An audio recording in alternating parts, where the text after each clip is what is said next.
This is the factory intake on the Mercedes SLK 230. We have the air filter housing. We have two hoses connected to it. We have our throttle body right here with a smaller hose.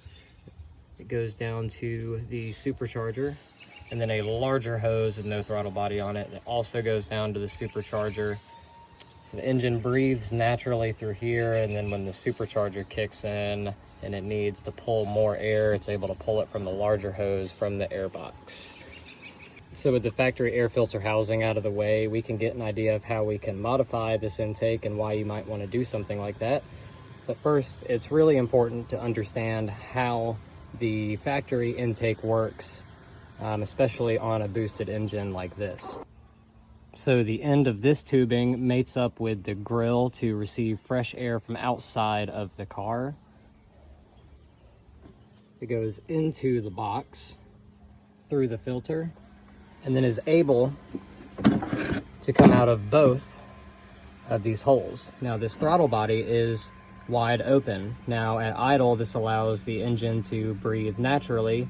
Under boost conditions, this throttle body will close, forcing the air to be sucked through the larger hose and through the supercharger. The compressed air from the supercharger then runs through an intercooler, which is mounted with the radiator behind the grill, and then back up through these intake hoses and into the intake manifold and main throttle body. Now, one important consideration is the PCV system, positive crankcase ventilation.